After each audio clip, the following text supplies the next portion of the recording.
Mhm.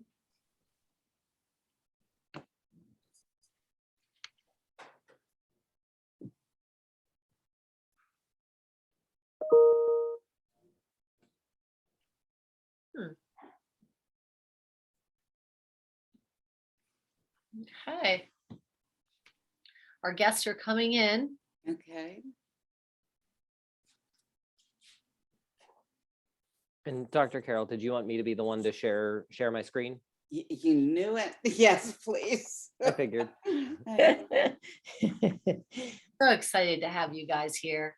Oh, it's always fun with you all. Yeah. Yeah. You know, we have lots of friends that are going to be joining us. I have one particular colleague from Cincinnati, Ohio, who is really excited to meet the two of you. And I'm sure Great. that she'll have some great questions for us. She always has great questions. I may need to get her email to help a family in Ohio. Okay.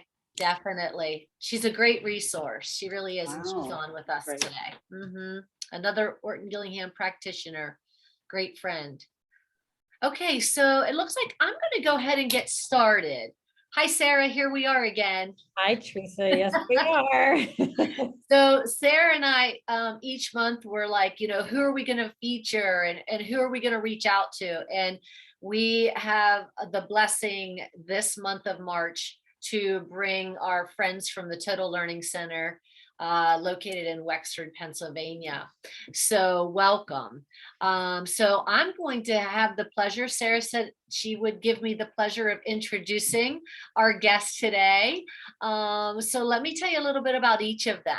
So our guest, Dr. Carol Utay, she's the founder and executive director of Total Learning Center. She and her husband, Dr. Joe Utay, started the Learning Center in 1999.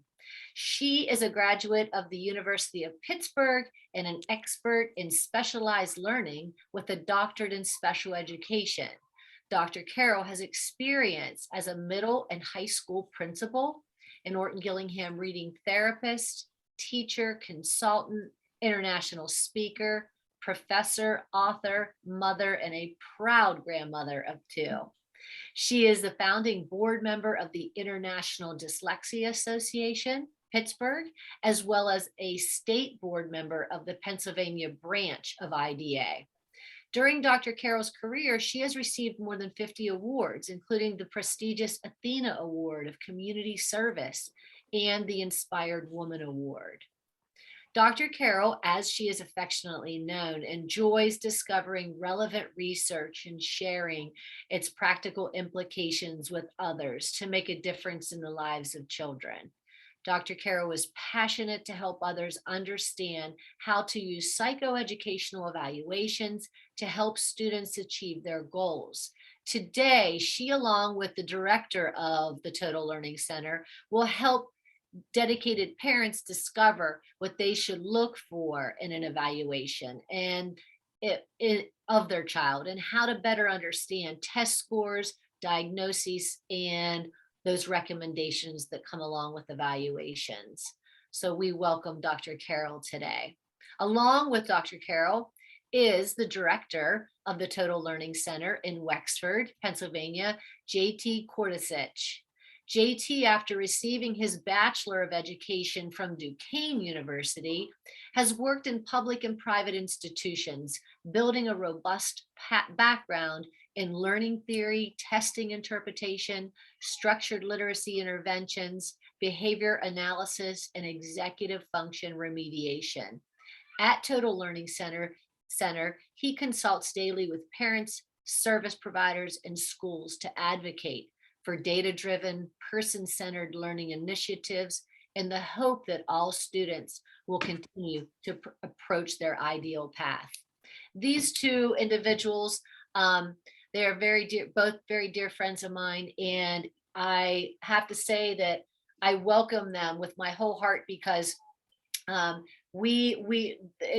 so passionate about building children and getting them to meet them at their own success. I met Dr. Carol probably about 15 years ago at my very first IDA conference, and she was so approachable, and we connected then, and our paths have crossed so many times that, we just have such a great working and personal relationship. And this is how Sarah's been brought in from Carlo University, and we just all have a great working relationship, and we all have the same passion and goals. So welcome, the two of you. We appreciate having you. Sarah, can you give a little bit of an intro for some of our new guests today? Sure. So I'm Sarah Sora. I'm the director of our Dyslexia Center and Learning Lab here at the Campus Laboratory School. And I also teach in the education department at the university. And I want to thank you both so much, because I have been wanting, this is such an important topic and an important workshop for parents and teachers to really understand what comes with that evaluation, and how to read through it, and what to look for, and how to understand all of the information that's given in an evaluation. So I am so excited for you to be here today, and thank you so much for giving us your time. It's a really important workshop. Thank you. Absolutely. And that is why we called them to be part of this, because Sarah and I have talked, and it's the first thing that we get when parents, it's hard to talk to parents to say, let's go further and find out more about the profile of your child, and let's talk to the clinicians. And sometimes that can be like, okay, what are you saying? And then the evaluation, the results of the evaluation, it's scary. So they're here today to talk about how we don't have to look at it that way, and what can we do for our families. So it's all yours, my friend. Oh my gosh. Thank you so Therese, much. Sarah, who are you guys talking about? JT, did you recognize them? No. They sounded like really cool people, but I don't except when you said that we were great friends and we really care about families and kids. True. That I understood. Yeah. Others, whoa. Well, I'm old. I've been around a long time. Yeah, I've done some of those things. I am really happy, as you know, to talk about testing, because I think it helps. Information is power. And that's what we want to do for parents today. We want to give you power to understand evaluations. Unfortunately, Teresa only gave us an hour, and we've never done it in an hour before. These are usually full day workshops. So we're going to zip through some stuff, kind of do that overview, so you feel like you're understanding more. We have the chat window open, and Teresa and Sarah are going to help us watch it and just throw questions in. We're thinking about kind of going through informational part rather quickly, then addressing any questions you have about that. And then we want to talk really specifically about how it fits your child and any questions you might have. So I hope that's a great plan, and we're ready to start. Yep. Let me get the PowerPoint going. There we go.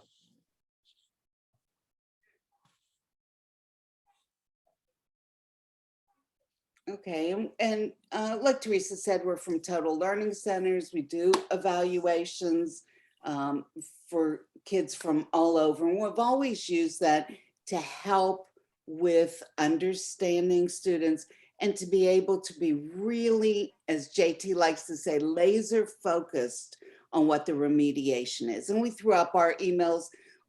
You are more than welcome to email us at any time with any questions. We are pretty good about returning emails, usually within 24 hours, if not 48, or we have an email problem and send it again. So hoping to hear back from all of you too.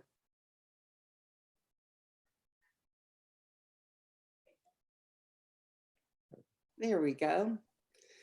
Okay, why do evaluations? Isn't that just something the school does so they can pigeonhole kids? I don't know why different people decide to do evaluations, but we'll tell you where it helps your child. We want to understand really clearly strengths and weaknesses so we can prioritize what we need to do to help your child be successful. That's all. That's what we care about. And the more we understand where the strengths are, because the strengths help support any weaknesses, and where the weaknesses are to really zero in and get the instruction exactly correct, the better we'll be able to do for our children. Also, in this school environment, even in the college world, often to be able to receive accommodations, services, specialized programs, smaller classes, you need an evaluation. So an evaluation will actually help you receive services. And even in Pennsylvania, and sorry, I don't know, Ohio and West Virginia as well, by certain types of diagnoses, you actually can get money towards education for your children. There's all kinds of additional benefits and services at the college level. The other reason we don't think about with evaluations very often, we love to use evaluations to measure growth. Is what we're doing working? And that's not always the purpose for other people, but what we're always looking for is, are we doing the right thing? And are we doing it the very best we can? It's really nice to go to a parent conference and hear, and I used to hear this all the time, oh, your daughter's so sweet. She's so good with other kids. She really has a good understanding of who she is. Okay, I already know that. I want to know the progress we're making academically in the areas that maybe weren't exactly where they should be.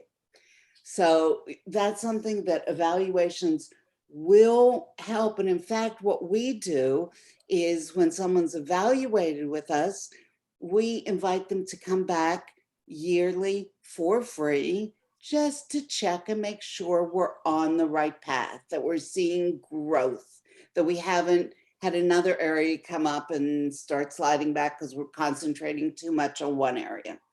So that's why we do evaluations. That's it. Now, other people may have other reasons, but those are the reasons that I think for families make the most sense. And for teachers as well, I think that one of the biggest benefits is that it removes your subjectivity, right? Because we all love the kids that we work with, and we always want to see the good. And tests will show us some of that, but they'll also reveal for us with data that's out of our hands, exactly where things stand. And going back to reality, and we're all eternal optimists. We couldn't get out of bed and work with kids if we didn't always think that things were going to be better. And it is important, though, to ground your plan for how to make things better in what's actually happening right now. And that's why I love the testing data, especially, is it gives me a chance to take a snapshot of a kid's brain and how it's working and what things that they're able to do and gaps that we have to fill in. Mm-hmm. So when we talk about evaluations, there's all kinds of evaluations. Some are better than others. Some are easier. Some are complete. Some aren't. The classroom evaluations, we all remember from when we were in school, they handed those out. We bubbled in those scores and you had to get those pencil dots exactly right. There's even small group evaluations, but really to find out what your individual child needs, it needs to be one-on-one. Because within those one-on-one environments, using with the right testing expert, they're not going to let your child say, I don't know, because they weren't sure, or they didn't know if it was good to be right or good to be wrong. We're really getting at what's going on with a child. Sorry about that. I was muted.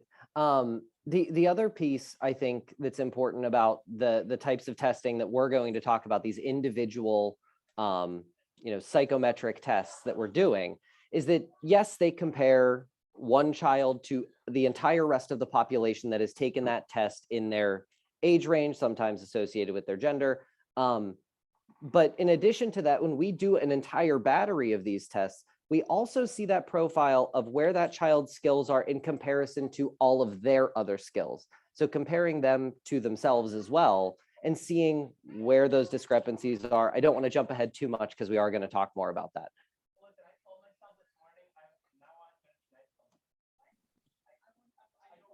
Okay, we think that for our students, these are the main things that you should be looking for in an evaluation.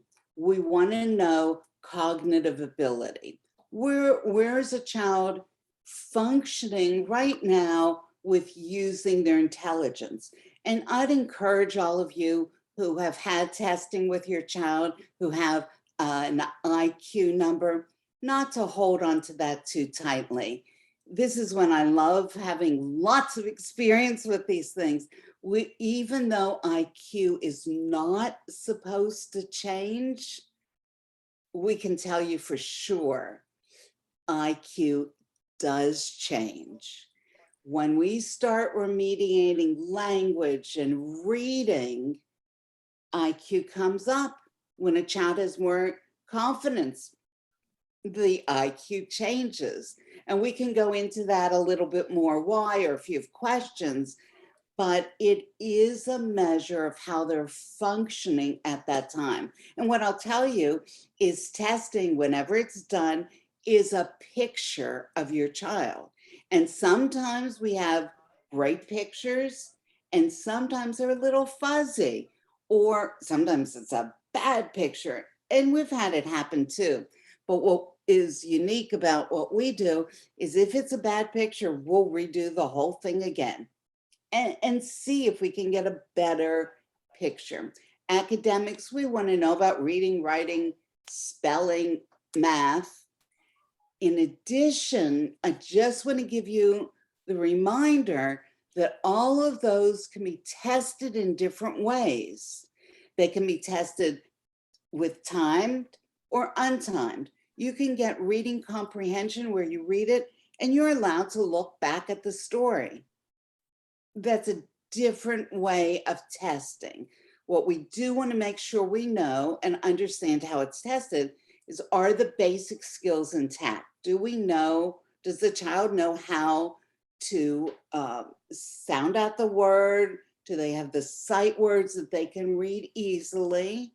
We also want to know, do they understand what they're reading? Because of course, that's the whole reason we want to read. And how quickly can they do it? And I know there might be some of you even out there who will say, well, I'm kind of a slow reader, but I understand when I read. Well, there's a lot of research that tells us that actually slow reading impacts comprehension. And of course, the slower you read, the less you're going to read. So those are really important things to take a look at. Rating scales, I used to not put quite as much stock into because they are very subjective, which means it's kind of our opinion and our opinion at the time. However, it helps us with insight into emotional, how we respond emotionally, how independent a student is, how anxious, if there might be anxiety. So we do want to include those. And then this is the area that I don't see included nearly enough, is executive functioning. And for those of you who haven't heard much about executive functioning, that's a whole other discussion, but it's all those things listed: organization, planning, processing, memory, focus, transitions, all of that that is underpinning everything. And we've seen, JT and I have looked at students testing for many years, and we look at it and we say, oh my gosh, intelligence is coming out fine, academics are fine, but here's where it all breaks down. And those kids who have that breakdown in executive functioning actually are affected in every area of their life, because all of these impact everything. So this is what, when you finally decide that you want to do an evaluation and you want to figure out where your child is, make sure that they're including the executive functioning piece.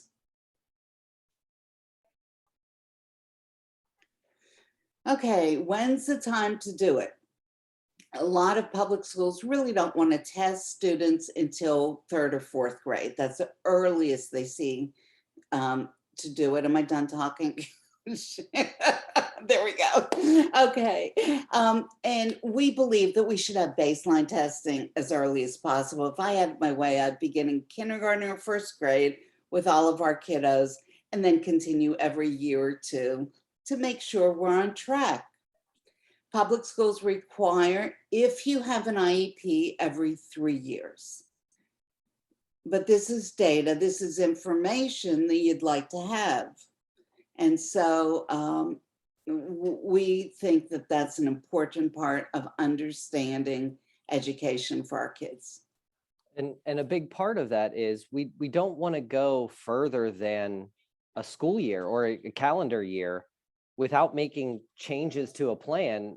3 years is a long time to go without knowing if the course that you're on is actually working. Mhm. A year is a little bit more manageable. That's how IEPs are planned out, is year to year. But as often as we can get good data on a student's performance, it's just going to help to make better instructional decisions. JT, what's the earliest age that, when it comes to age for that's okay to get a child tested? Like, let's say maybe early on, if of a child that was held back in preschool, held back in kindergarten, or whatever that situation might be. I'm gonna answer first, because I'm sure Dr. Carroll's gonna have a much clearer answer than I will. There are different batteries of tests that can be given to all different ages, and it really depends on the goal of the evaluation. If the goal of the evaluation is just to find out current performance, that's going to be a lot earlier than if we're trying to look into a diagnosis for a learning disability. Because some of those are based on skill discrepancies that are really hard to see before any kids have any skills in, like, let's say reading for dyslexia. Right. Before any kids have really robust skills in reading, it's hard to tell what's a discrepancy and what's just they missed 3 days of school. But like I said, Dr. Carroll will probably have a more detailed answer. In other words, he means I talk a lot. I'll tell you what I did with my grandkids. We tested them at 3. That's where we started. Okay. And yeah, I'm a little hyper worried with what we need. And of course, both of the kids had their own individual profile. So I saw immediately that my granddaughter was extremely good using words, but not as good with the 2-dimensional world. Okay, we get to play games with that. We get to look at that. We get to make that a part of her fun early life to support those areas that are not as strong. And that makes a difference. It helps mitigate those issues. Now, I talked to the research, there's a fabulous researcher, and of course, I don't know the name at the moment, from Boston Hospital. She was from Harvard, and we're working with some people there. They're coming out with a screening that our pediatricians can use with kids way before school, with babies, not that baby, 18 months of age, to find dyslexia. Because we all know the earlier we identify dyslexia, the easier the remediation is. The sooner it begins, the the shorter it has to last. So we're really trying to avoid that wait and fail model, which is the way schools are set up right now. They don't test until 3rd grade because they don't want to help kids until they're behind at least 2 years. Well, that it doesn't work for us who are more closer to kids. Maybe that's how we say it. Right. So, it's harder to remediate, if, with that 2-year learning loss or that gap that's getting bigger and bigger. It's harder to remediate. Right. We're We're lucky enough to have early intervention in this country, and early intervention will work with any child that's 25% behind in any area. So if you have any concerns about young kids with speech or motor or social, we want to get those evaluated early so we can begin with remediation. And it's remarkable.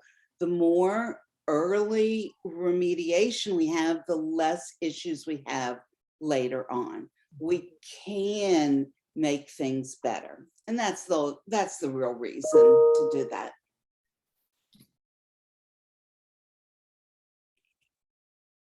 Okay, now, if you don't like math, that's okay. We're going to talk about some numbers, but there's going to be some that are going to help you, and I think you're going to be surprised at how they go.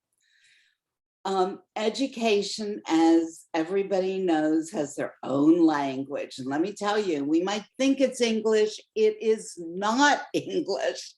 We have all these funny words that we don't know the meaning to. Here's what's important. You're going to hear all these types of numbers associated with your child's scores, standard scores, T-scores, percentiles. You don't want to look at anything that says age or grade equivalencies. Those really are not meaningful. A lot of places still use them. Most psychologists have thrown them out. What you're going to want to look at is standard scores and percentiles. And percentiles is a funny word because as soon as you hear it, you think percentage. Okay, I got 80% correct. I got 8 out of 10 right. No. Percentiles says where you fall in the large population of people who took the test.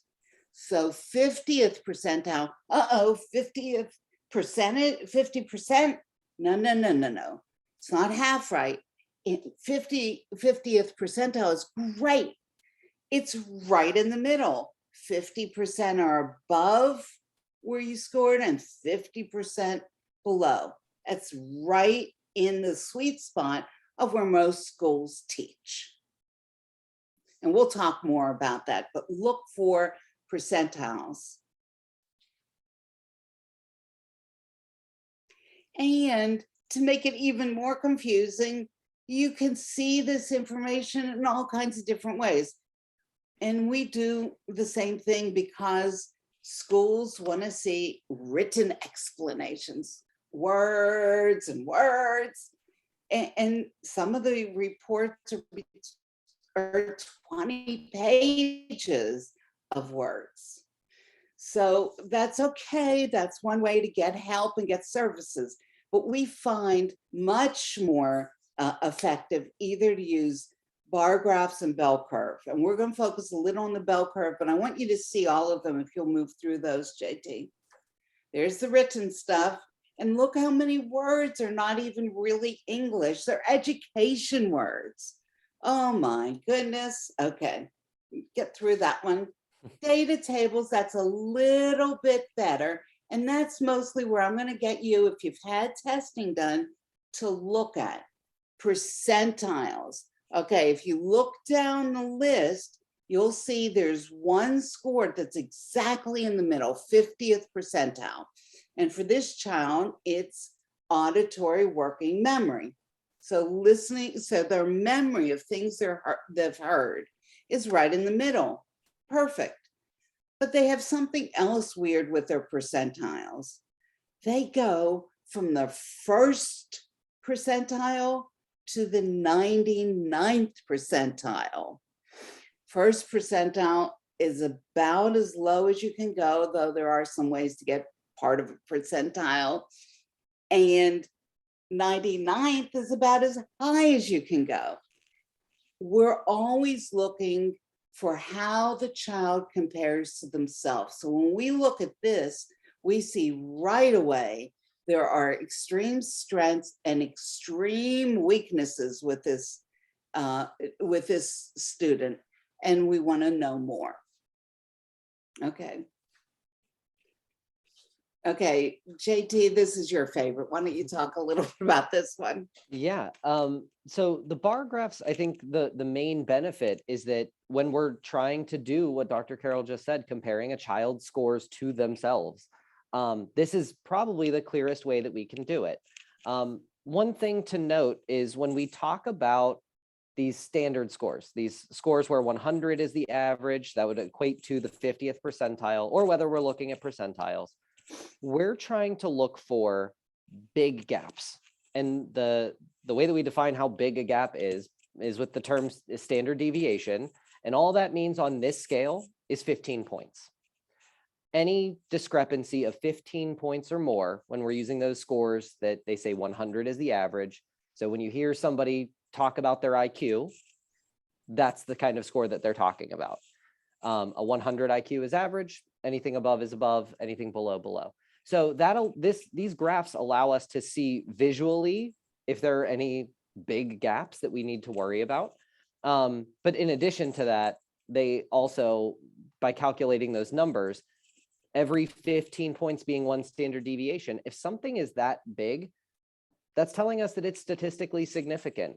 We should expect that a student scores if they have very consistent scores in a lot of areas, and any outlier then indicates to us that that's an area that we need to focus on. And this is how most learning disabilities tend to be diagnosed.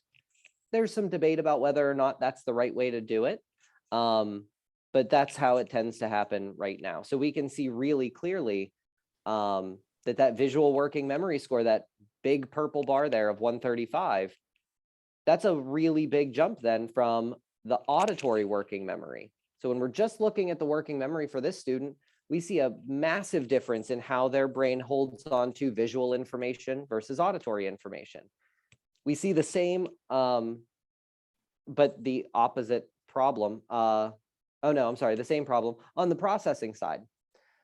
Their visual processing is much lower than their auditory processing. And so these kinds of discrepancies help us to figure out what types of skills tend to be more difficult, which skills we need to work on, and how we can make some type of remediation plan to work on these skills. Great. Okay, and this one is my favorite. It has both the standard score and the percentile. So if you have an evaluation, we're going to send this to you. I don't know if Teresa sends it or how we're going to send it, but you all are getting this because this, I think, is a tool in parents' hands, makes a huge difference. I want you, when you get it, to look at the testing and draw a line where each of your child's scores fall. And you'll see in a few minutes, are they all close together? Are they far apart? Is one low? Is one high? And you'll be able to understand your child's testing more than, hours of discussion. You'll be able to see the real data.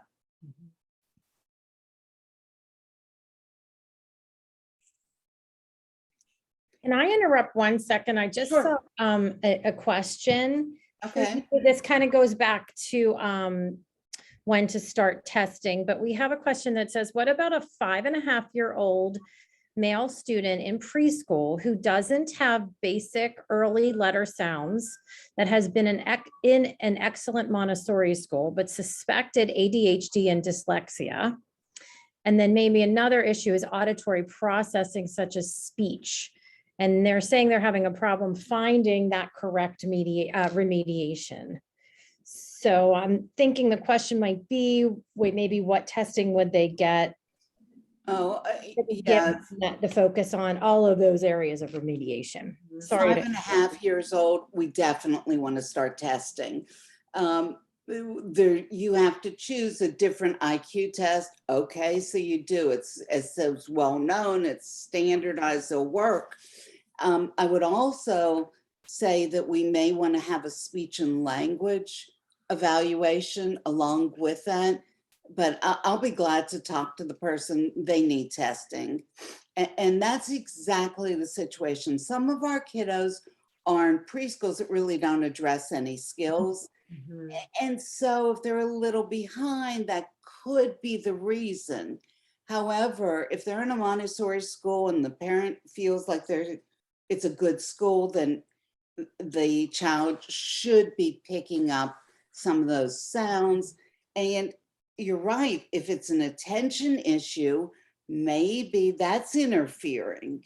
Mhm. And so there's more discussion to be had with that one, but I'd look for testing for sure. Great question. Thank you. Thank you. That's the part that complicates some of these questions, and why, when we get some specific questions like that, the answer may be we'd have to look at testing to know, is because it's not just these skills on their own, it's also the interplay between them. Auditory processing has a huge impact on your phonological processing, which has a huge impact on your reading ability. And so True. where the root cause is often really unclear and takes a lot of diving in, trying remediations, figuring things out, working on skills one at a time to eliminate options that may be the actual root cause of what's going on. Great, thank you. Mhm. So with the bell curve, the big thing, we're going to be able to see where your child's skills are, how are they compared to others their age, and any score that's deviant, anything that's really a great skill or really weak, and then it allows us to make new decisions. Okay, academic testing. You're not going to believe it. Look at all those different things that can happen. So let's just think about reading. We can do it all kinds of ways. I remember talking to a child that their mom was just horrified. They thought they were a good reader. They were looking at some other things, but their reading score was really, really low.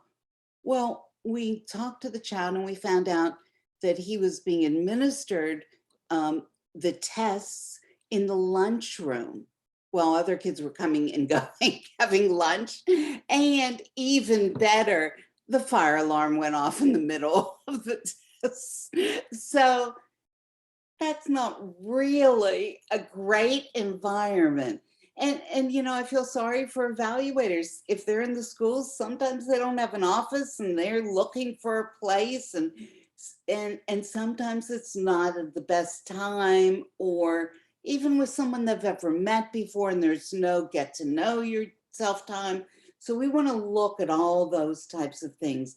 We want to know, did someone just hand them the test and walk away? Did they have time? Did anyone encourage them? And all the tests, there's different tests on every academic level that are allowed with each of those different parameters.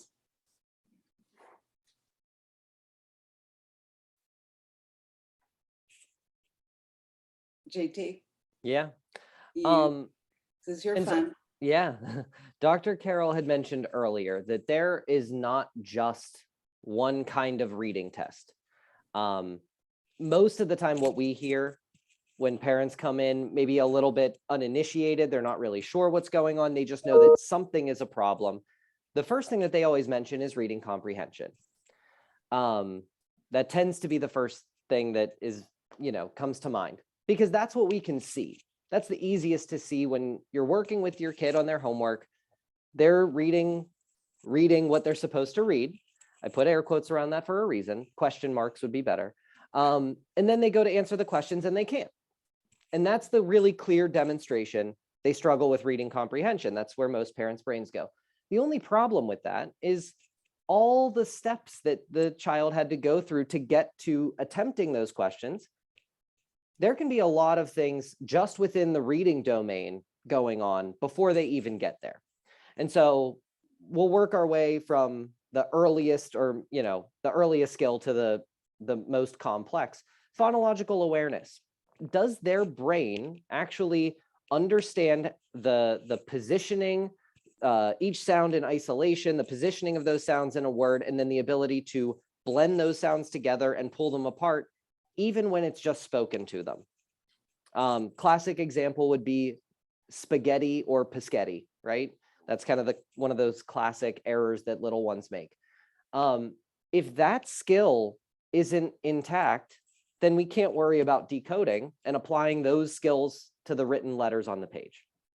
So it could be a decoding issue. It could be an issue with them associating the letter sound correspondence and knowing all the other rules that go into that. When we start adding CHs together, is that the CH that sounds like ch, or is it the CH that sounds like k? Tough to know. And so then we go to, are those decoding skills automatic, and can they do it quickly enough to fluently read? And if some of those skills aren't actually intact, then we can't really worry about comprehension yet. Another way that we can figure out if comprehension is an issue is if their listening comprehension is far better than their reading comprehension, but then that also doesn't take into account the myriad other skills that it could be, like attention or working memory, that are getting in the way. So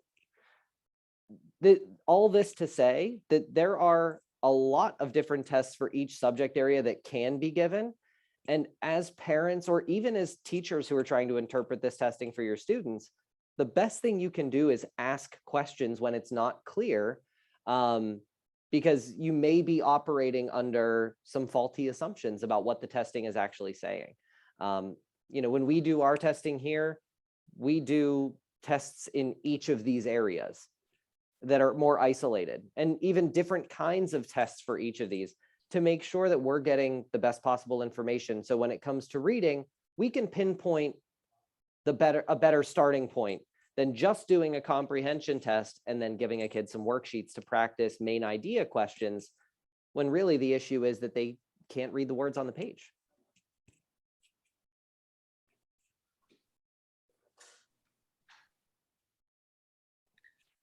You want me to keep? Oh, sorry. Oh, go ahead. I was just going to make a comment about that with, I have to say, you know, working with the two of you and seeing the clinical evaluations come my way about students that we've recommended. It's so amazing to see. And this is why I love that you guys invite these families to come back every year, because you make the recommendations. And a lot of times it's like, okay, we did the clinical evaluation, we spoke to the family, here are our recommendations.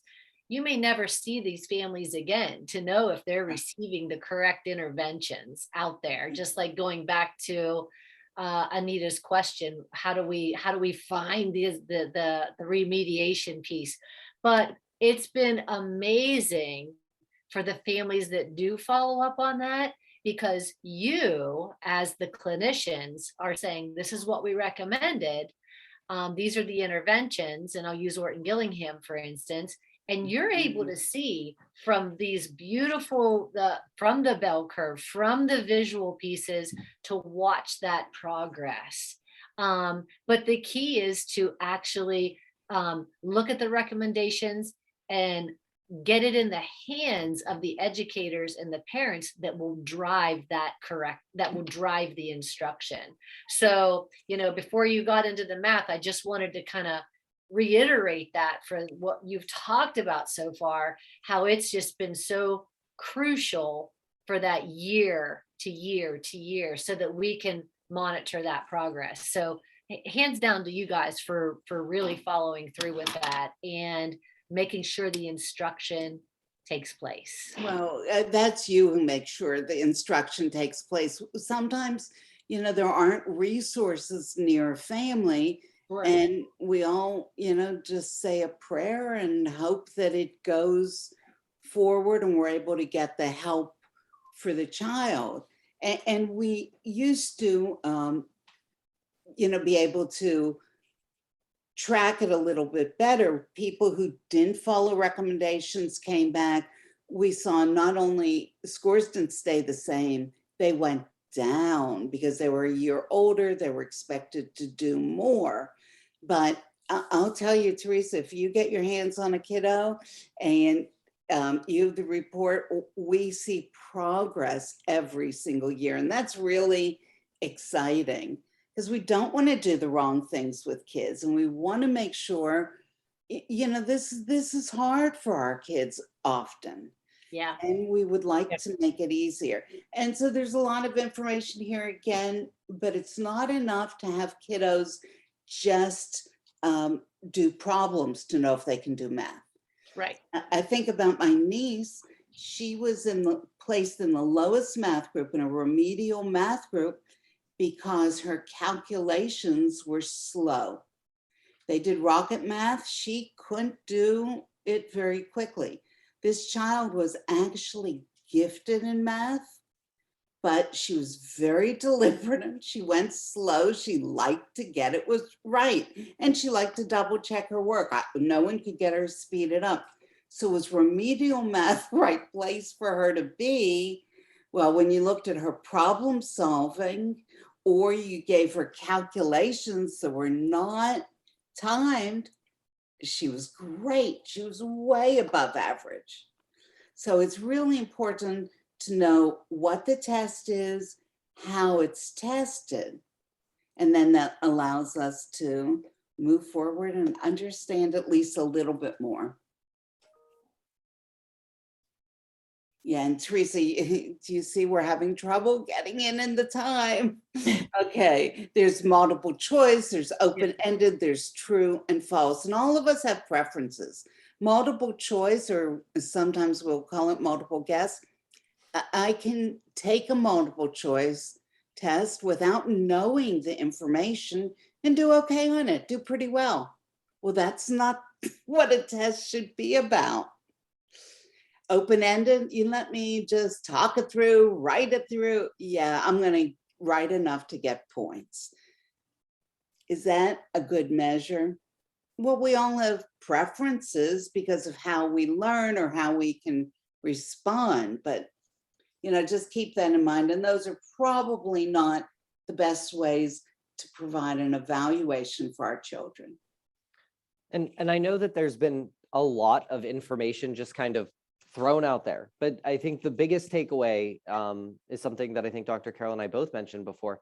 The most important thing in all of this is when you're looking at an evaluation is that you understand it. And that's not to say that you need to get a master's degree or go through years of interpreting this testing. It's just about asking the right questions of the place that did the evaluation, or by contacting somebody like us who can help you to interpret it, understand it, and then help to guide you to what next steps to improve those scores that look a little scary whenever you first see those percentiles or standard scores. And you guys have been wonderful at that, because I can attest to every family that has come to you. I mean, I've been in the meetings where you meet with parents to explain the testing, and we might be with you for hour and a half to 2 hours, and you are so thorough because you want it to not be scary. You want to comfort them. You want to give them, and I love it because you also highlight the strengths and you look at those learning difficulties as the challenges. But here's a plan that I'm going to give you in place. But your time with family is just so important. And I think that's a big key here. It's a big takeaway, is that, and there's follow-up. There's definitely follow-up, and you're approachable, and that's wonderful. I appreciate That's that. it's so important. I think one of the other reasons too why those feedback meetings where we go over the results, they can take so long, is testing, like Dr. Carroll said earlier, is and can only ever be a snapshot. It's going to catch that child on that day with the Yes. amount of sleep that they got, with the breakfast they had, with the argument they had in the car on the way there, whatever situation they find themselves in, that's what we're getting whenever we do the testing, is them in that scenario.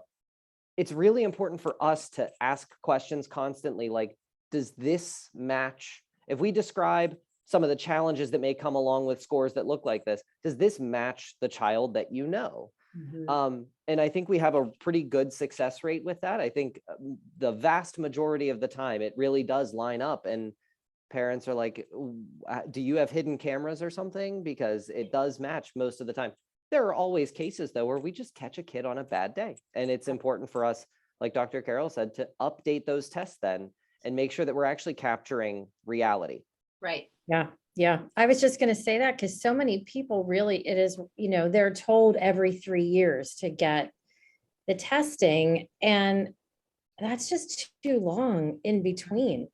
And when they get to go to you guys again after a year, then they get to know you. And so then they're, then that kind of takes away that piece, right? That objective piece we were just talking about. So thank you for bringing that up. That's a really important point, I think, for parents to hear, because I think they hear 3 years from so many other evaluators.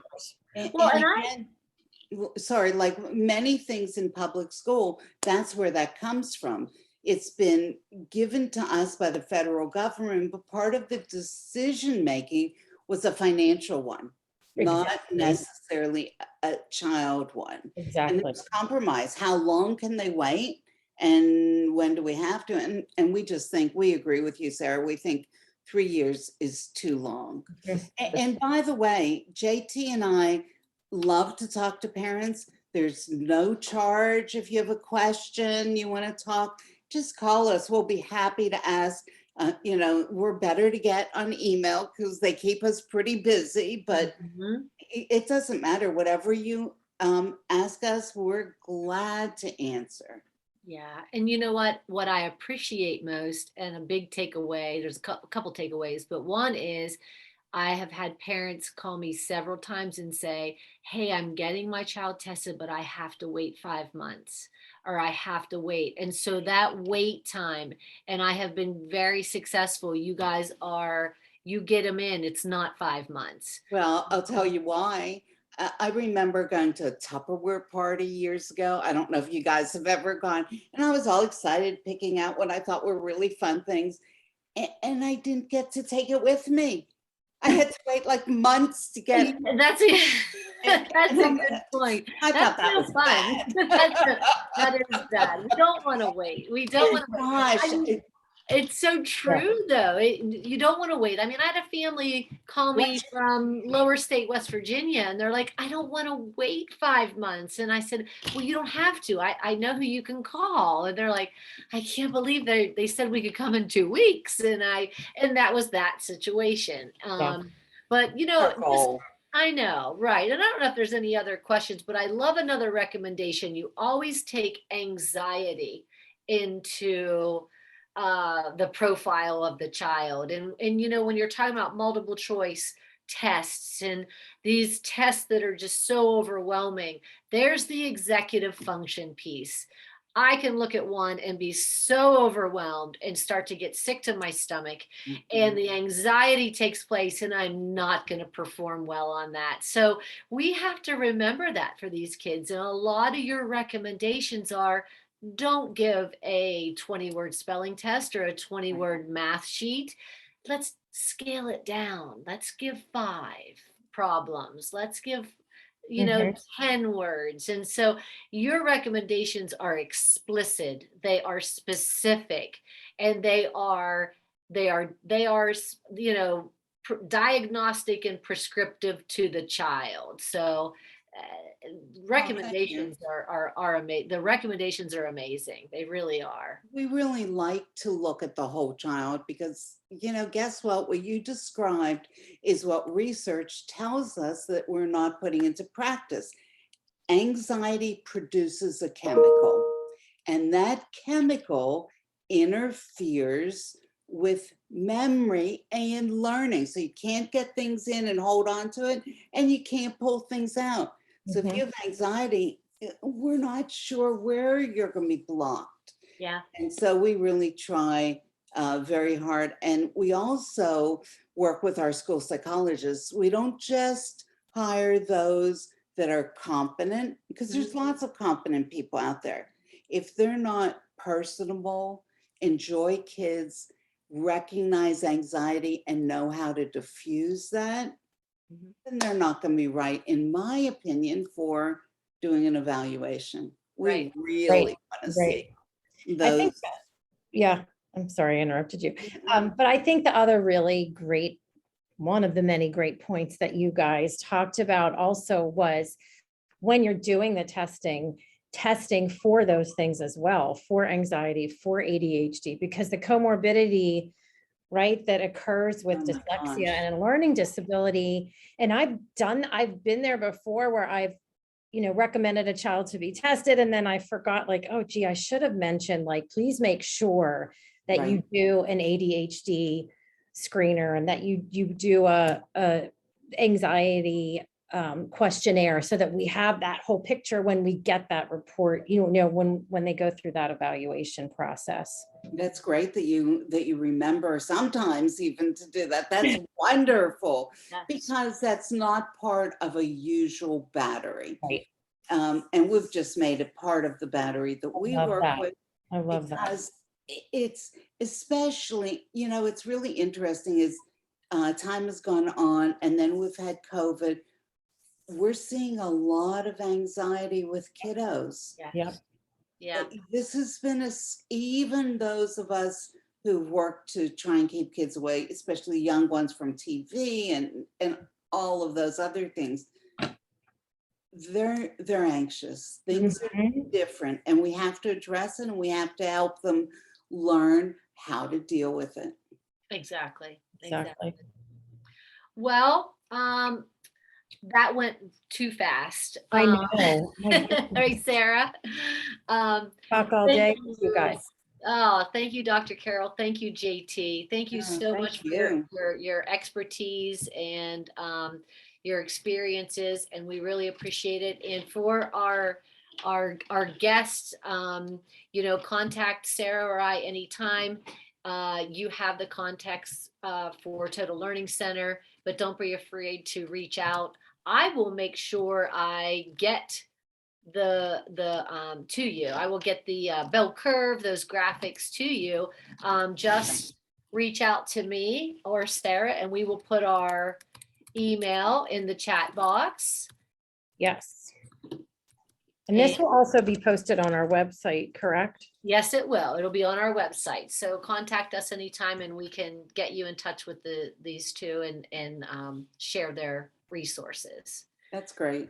Yeah, thanks for having us. It is a passion to get this information out to parents and to allow them to, like I said, information is power. Yes. You know everything you can, and this hopefully helps at least a little bit more evening those that playing field for our parents. Absolutely. Absolutely. So our next guest, you guys can join us. Our next IDA conference for Pittsburgh is April 9th, hosted at Carlow University, right, Sarah?